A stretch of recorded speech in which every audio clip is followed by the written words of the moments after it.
SM ടോക്സിന്റെ പുതിയ വീഡിയോയിലേക്ക് എല്ലാവർക്കും സ്വാഗതം. നമ്മൾ ഇന്ന് ഇവിടെ ഞങ്ങൾ ഡിസ്കസ് ചെയ്യാൻ പോകുന്നത് വർക്ക് ലൈഫ് ബാലൻസ് എങ്ങനെ നമുക്ക് ചെയ്യാം. അത് ഞങ്ങളുടെ രണ്ടുപേരുടെ പേഴ്സണൽ അഭിപ്രായം നിങ്ങളുമായിട്ട് ഷെയർ ചെയ്യാം.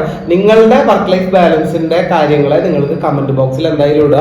സ്മാർട്ട് മൂവ്സ് എന്ന് പറയുന്നത് നിങ്ങൾ ആഗ്രഹിക്കുന്ന നല്ലൊരു ജോലി സെറ്റ് ചെയ്തു തരാൻ സാധ്യതയുള്ള ഇതാണ്. താഴെ കാണുന്ന കോൺടാക്ട് നമ്പറിൽ നിങ്ങളുടെ റെസ്യൂം അയച്ചു കഴിഞ്ഞാൽ ഞങ്ങൾക്ക് നല്ല ജോലി. ഒപ്പം തന്നെ SM ടോക്സ് എന്ന് പറഞ്ഞ യൂട്യൂബ് ചാനൽ വേഗം ഫോളോ ചെയ്യുക. ഇതിൽ നമ്മൾ റിലേറ്റഡ് അത് ജോലി റിലേറ്റഡ് ആയിട്ട് ഒരുപാട് കാര്യം ഡിസ്കസ് ചെയ്യും. സോ ഫസ്റ്റ് ക്വസ്റ്റ്യൻ, നിനക്ക് വർക്ക് ലൈഫ് ബാലൻസിനെ പറ്റിയിട്ട് എന്താണ് ചോദിക്കാനുള്ളത്? എനിക്ക് ചോദിക്കാനുള്ള ഒരു കാര്യം എന്ന് വെച്ച് കഴിഞ്ഞാല് നമ്മളെപ്പോഴും കേൾക്കുന്ന ഒരു വേർഡാണ് വർക്ക് ലൈഫ് ബാലൻസ് എന്നുള്ളത്. അപ്പോ ഓൾറെഡി യു ബീങ് ഒരു പ്രൊഫഷണൽ എന്നുള്ള രീതിയിൽ എന്താണ് ഈ വർക്ക് ലൈഫ് ബാലൻസ്? ഞാൻ മനസ്സിലാക്കിയ കാര്യം, വർക്ക് ലൈഫ് ബാലൻസ് പറഞ്ഞു കഴിഞ്ഞാൽ നമ്മൾ ജോലി ചെയ്യുന്നു, ഈ ജോലി തന്നെ നമ്മുടെ ജീവിതത്തിനെ കൂടെ ബാധിച്ച് നമ്മുടെ ഫാമിലി ലൈഫ്, നമ്മുടെ ബാക്കിയുള്ള ഹാപ്പി ടൈമിനൊക്കെ ഈ ജോലിനെ എഫക്ട് ചെയ്യണം. അപ്പൊ ഒരാളെ സംബന്ധിച്ചിടത്തോളം ആള് ജോലി ചെയ്യുമ്പോൾ 5:30 ശേഷം ആള് വീട്ടിലേക്കും ഒരുപാട് വർക്ക് വീട്ടിലേക്ക് കൊണ്ടുപോകുന്നു, അവിടെ ഇരുന്ന് ചെയ്യുന്നു. അങ്ങനെ ഇയാളുടെ ആ ഒരു ബാലൻസ് തെറ്റുന്നു. അതന്നെ ജോലിയും ജീവിതവും തമ്മിൽ. ജോലി ചെയ്യുമ്പോൾ ജോലിനെ എൻജോയ് ചെയ്യാനും ജീവിതം നടക്കുമ്പോൾ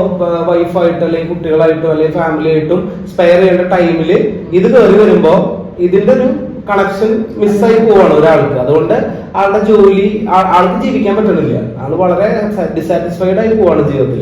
ഇതാണ് ഉണ്ടാണ്. അപ്പൊ നിന്നെ സംബന്ധിച്ചിടത്തോളം ഞാൻ ചോദിക്കാം, നീ ഇപ്പൊ ജോലിയിൽ ഒരുപാട് ജോലികൾ, ഒരു 10ഓളം ജോലി ചെയ്യാനുണ്ട്.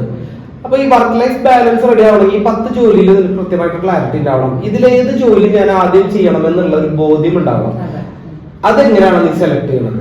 എന്റെ അതിന്റെ ഒരു പ്രയോറിറ്റിക്ക് ആദ്യ സമയത്ത് കേട്ടോ, ജോലിയൊക്കെ കിട്ടിയ സമയത്ത് ഇതിനെ പറ്റി ഒരു ധാരണ ഉണ്ടായിരുന്നില്ല. അപ്പൊ എന്ന് വെച്ച് കഴിഞ്ഞാല് നമ്മളതിന് ഒരു എന്താ പറയുക, ഒരു ക്വാഡ്രന്റ് പോലെ അർജന്റ് ആയിട്ട് ചെയ്യേണ്ട ജോലികൾ ഏതാന്ന് ലിസ്റ്റ് ചെയ്ത് വെക്കും. അതൊരു ഒരു കോമൺ സെൻസ് വെച്ച് നമുക്കറിയാലോ ഏറ്റവും അധികം പ്രയോറിറ്റി കൊടുക്കേണ്ട ക്ലയന്റ് ഏതാണ്. അപ്പൊ ആ ക്ലയന്റിനെ കുറിച്ചിട്ടൊക്കെ ഓൾറെഡി നമുക്ക് റെസ്പോൺസിബിലിറ്റി തന്നിട്ടുള്ള സീനിയർ പോസ്റ്റിലുള്ള ഒരാൾ പറഞ്ഞു തന്നിട്ടുണ്ടാവും. അപ്പൊ ആ ഒരു കാര്യത്തിന് അർജന്റ് ക്വാഡ്രന്റിൽ ഇടും.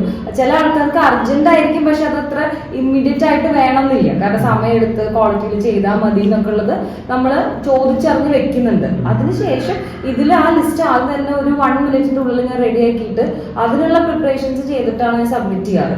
അങ്ങനെ ഒരു ഇനീഷ്യൽ കാര്യമാണ് ഞാൻ ഈ പറഞ്ഞതുപോലെ പ്രയോറിറ്റൈസ് ചെയ്യാൻ വേണ്ടിയിട്ട് ഇങ്ങനെ ഒരു ക്വാഡ്രന്റ് സിസ്റ്റം ആദ്യം മെയിൻറ്റെയിൻ ചെയ്തിരുന്നു. ഇപ്പൊ അതിന് മാറി. ഓക്കെ, ഞാനൊരു ക്വസ്റ്റ്യൻ ചോദിക്കട്ടെ.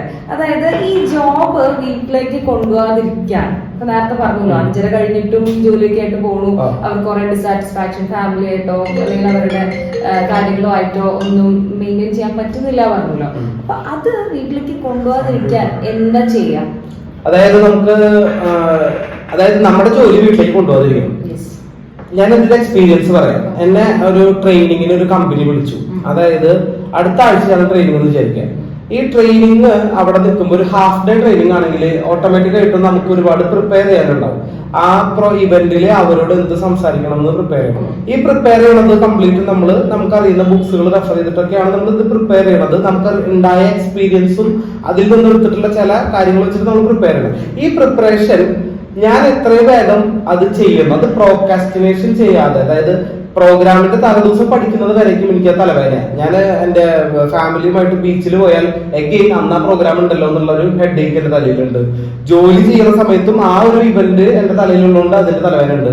എത്രയും വേഗം ഞാൻ അതിന്റെ കാര്യങ്ങൾ ചെയ്ത് വെച്ച് കഴിഞ്ഞാല് എനിക്ക് പിന്നെ ആ പാർട്ട് അന്ന് രാവിലെ തുറന്നാൽ മതി എന്റെ ബ്രെയിനിൽ.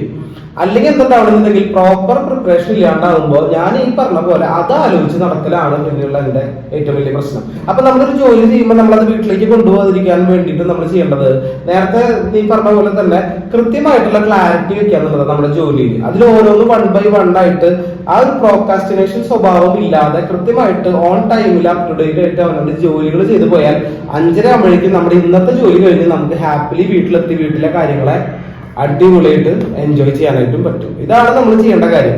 ഒപ്പം തന്നെ ഞാൻ വേറൊരു ക്വസ്റ്റ്യനും കൂടെ, ലാസ്റ്റ് ഒരു ക്വസ്റ്റ്യൻ കൂടെ നിന്നോട് ചോദിക്കാം. അതായത് നമ്മൾ ഈ വർക്ക് ലൈഫ് ബാലൻസിനെ പറ്റിയാണല്ലോ നമ്മുടെ ഓഡിയൻസിനോട് സംസാരിക്കണം. അപ്പൊ ഈ വർക്ക് ലൈഫ് ബാലൻസ് നീ എങ്ങനെയാണ് മെയിൻറ്റെയിൻ ചെയ്യണം? പേഴ്സണലി നീ എങ്ങനെ മെയിൻറ്റെയിൻ ചെയ്യും?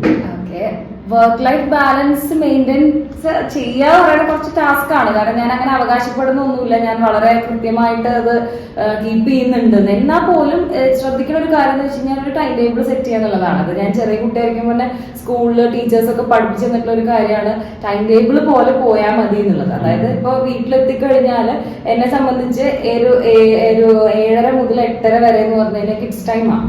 അപ്പൊ ആ ടൈമാണ് ഞാൻ അവരുടെ കൂടെ എന്താ ഒരു ക്വാളിറ്റിയോട് കൂടി ഇരിക്കുന്നത്. ബാക്കിയുള്ള സമയത്ത് തന്നെ അവർ കാണും, എന്റെ കൂടെ നടക്കും, ചിരിക്കും, അതൊക്കെ ഉണ്ടെങ്കിലും ഞാൻ അവർക്ക് ഡെഡിക്കേറ്റ് ചെയ്യണത് 7:30 to 8:30 എന്ന് പറഞ്ഞ സമയമാണ്. അതുപോലെ ഞാനും ഹസ്ബൻഡും കൂടി ടൈം കൂടുതൽ സ്പെൻഡ് ചെയ്യണതും ഒരു 9:30 to പിന്നെ ഉറങ്ങുന്നവരെയുള്ള അങ്ങനെയാണ്. അപ്പൊ അങ്ങനെ ഒരു ടൈം ടേബിൾ കീപ്പിംഗ് ഒക്കെ കുറച്ച് ഹെൽപ്പ് ചെയ്യുന്ന ഒരു കാര്യമാണ്.